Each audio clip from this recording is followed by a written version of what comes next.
তো আমি খুব সবিনয় বলি, একটা খুনের মামলায় জেল খাটা আসামি, তার কাছ থেকে জেলের গল্প শুনবো না। নিজেরা কি ওয়াশিং মেশিন যে বিজেপিতে গেলে সব বিজেপি যাতে চোর ডাকাত বলে সেগুলো বিজেপিতে গিয়ে নেতা হচ্ছে, আর অমিত শাহ এসছেন এখানে জ্ঞান দিতে। নারী নির্যাতন অমিত শাহ বলার মুখ আছে, আবার দুর্নীতি নিয়ে বলেছেন।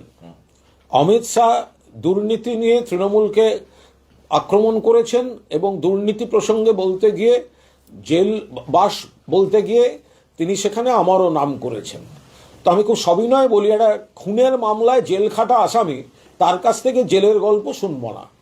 খুনের মামলায় জেল খাটা আসামি অমিত শাহ, তারপরে কি হয়েছে কিভাবে হয়েছে সেগুলো সবাই জানেন, কিন্তু খুনের মামলায় জেলে গেছিলেন। তো আমাদেরও বিচার টিচারগুলো শেষ হতে দিন, ওই ধরা আটকে রাখা এসব গল্প অন্য জায়গায় শুনবো। দুই, অমিত শাহ কিসের দুর্নীতির কথা বলছেন? পশ্চিমবঙ্গ থেকে শুরু করে আসাম হয়ে মহারাষ্ট্র, বিভিন্ন রাজ্যে যাদের বিরুদ্ধে বিজেপি বলতো চোর, সিবিআই ধরুক, কাকে টাকা নিচ্ছে ভিডিও দেখাতো পশ্চিমবঙ্গ সহ, কাকে হাজার হাজার কোটি টাকার কেলেঙ্কারি, এগুলোকে তো ভয় দেখি, আর এরাও গ্রেফতারি বাঁচাতে এসব বিজেপিতে গেছে, এরাই সব বিভিন্ন জায়গায় মুখ্যমন্ত্রী, বিরোধী দলনেতা সব বিভিন্ন পদে আছে। এইসব নিয়ে অমিত শাহ বলছেন মানে দুর্নীতির বিরুদ্ধে লড়বেন। সমস্ত নিজেরা কি ওয়াশিং মেশিন যে বিজেপিতে গেলে সব বিজেপি যাতে চোর ডাকাত বলে সেগুলো বিজেপিতে গিয়ে নেতা হচ্ছে, আর অমিত শাহ এসছেন এখানে জ্ঞান দিতে। নারী নির্যাতন অমিত শাহ বলার মুখ আছে। কুলদীপ সেঙ্গার, ওপাশে বিলকিস থেকে আরম্ভ করে বিজেপির এমপি ব্রিজভূষণ পাশে নিয়ে বসেছিলেন তো, আমাদের সোনার মেয়েদের শ্লীলতাহানি করা একটা এমপিকে নিয়ে।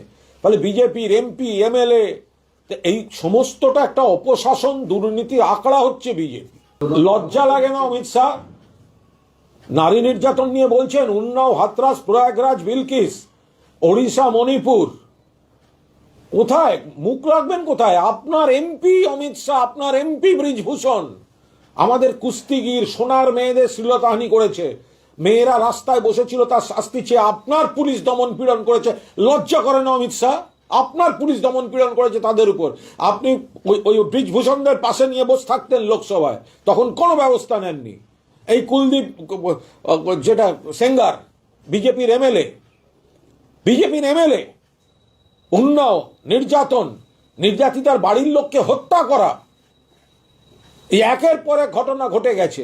তারপরে বড় বড় কথা বলছেন, উড়িষ্যায় পর্যটককে সমুদ্র সৈকতে নির্যাতন করা হচ্ছে। একের পর এক ঘটনা ঘটে চলেছে নারী নির্যাতনের। পশ্চিমবঙ্গ সেখানে ব্যতিক্রম। এখানে কোনো সামাজিক বিকৃতির খারাপ ঘটনা ঘটলে পুলিশ সঙ্গে সঙ্গে অ্যারেস্ট করে, এবং রাজ্য পুলিশের হাতে তদন্ত থাকলে 40, 50, 60 দিনের মধ্যে ট্রায়াল শেষ করে ফাঁসির রায় আদায় করে আনে।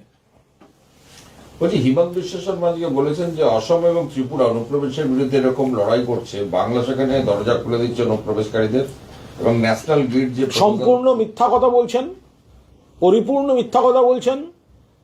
বাংলার তো দরজা খুলে দেওয়ার কোনো অধিকারই নেই। তার কারণ হচ্ছে সীমান্তটা তো বিজেপির বিএসএফ এর হাতে। বাংলা কি করে দরজা খুলবে?